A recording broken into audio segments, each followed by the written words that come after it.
পিলখানা হত্যাকাণ্ডে রাজনৈতিক সংশ্লিষ্টতা পেয়েছে স্বাধীন তদন্ত কমিশন। ইতিহাসের নির্মম এই হত্যাকাণ্ডকে দীর্ঘমেয়াদী ষড়যন্ত্র বলে উল্লেখ করে কমিশনের সভাপতি অবসরপ্রাপ্ত মেজর জেনারেল আ.ল.ম ফজলুর রহমান সকালে রাজধানী সায়েন্স ল্যাবরেটরি এলাকায় আয়োজিত সংবাদ সম্মেলনে সব তথ্য জানান তিনি। অধিকতর তদন্তের স্বার্থে ৩০ সেপ্টেম্বর পর্যন্ত সময় চেয়েছে কমিশন। মনিরুল ইসলামের প্রতিবেদন। ২০০৯ সালের ২৫ ও ২৬ ফেব্রুয়ারি ঢাকার পিলখানায় সংঘটিত হয়েছিল দেশের ইতিহাসের অন্যতম মর্মান্তিক হত্যাযজ্ঞ। এতে নিহত হন ৫৭ সেনা কর্মকর্তা সহ ৭৪ জন। সেই ঘটনার রহস্য উদ্ঘাটনে ১৬ বছর পর স্বাধীন তদন্ত কমিশন গঠন করে অন্তর্বর্তী সরকার। বুধবার এর অগ্রগতি প্রতিবেদন প্রকাশ করা হয়।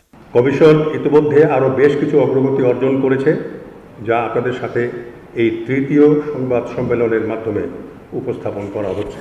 প্রতিবেদন বলছে, ঘটনার সময় সশস্ত্র বাহিনী এবং আইনশৃঙ্খলা রক্ষাকারী সংস্থাগুলোর নিষ্ক্রিয়তা ছিল প্রশ্নবিদ্ধ। বিভিন্ন সাক্ষ্য হতে প্রতীয়মান হয় যে রাজনৈতিকভাবে সমস্যা সমাধানের নামে অযথা কালক্ষেপণ করায় এবং সশস্ত্র বাহিনী এবং অন্যান্য আইনশৃঙ্খলা বাহিনীর নিষ্ক্রিয় থাকার কারণে বিদ্রোহীরা নির্বিঘ্নে হত্যাকাণ্ড অন্যান্য অপরাধ সংগঠন করতে সমর্থ হয়েছে।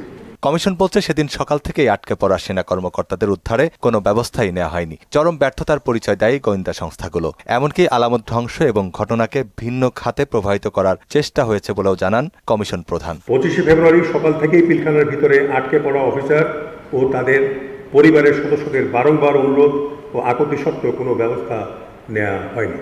তদন্তে এখন পর্যন্ত রাজনৈতিক সহ ১৫৮ জনের সাক্ষ্য গ্রহণ করা হয়েছে। এতে নিশ্চিত হওয়া গেছে রাজনৈতিক সংশ্লিষ্টতার বিষয়টি। ৮ জন সংশ্লিষ্ট রাজনীতিবিদদের জবানবন্দি নেওয়া হয়েছে। এর মধ্যে ৩ জনের সাক্ষাৎকার জেলে নেওয়া হয়েছে। ৩ জন উপস্থিত হয়ে সাক্ষ্য দিয়েছেন। ২ জন পলাতক আওয়ামী লীগ নেতা ইমেইল এ জবানবন্দি দিয়েছে। ৫৫ জন সামরিক অফিসার যারা বিভিন্নভাবে পিলখানা ট্র্যাজেডির সাথে সংশ্লিষ্ট ছিলেন বা গুরুত্বপূর্ণ দায়িত্বে ছিলেন, তাদের জবানবন্দি নেওয়া হয়েছে।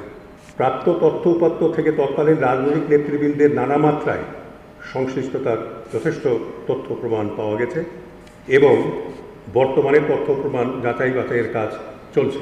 প্রতিবেদনের প্রাথমিক খসড়া প্রস্তুত হয়েছে। চূড়ান্ত করতে ৩০ সেপ্টেম্বর পর্যন্ত সময় চেয়েছে কমিশন। বাস্তবতা বিবেচনায় নিয়ে চূড়ান্ত প্রতিবেদন দাখিলের মেয়াদ ৩০ সেপ্টেম্বর ২০২৫ পর্যন্ত বৃদ্ধির জন্য অনুরোধ করা হয়েছে। মনিরুল ইসলাম, মোহনা সংবাদ, ঢাকা।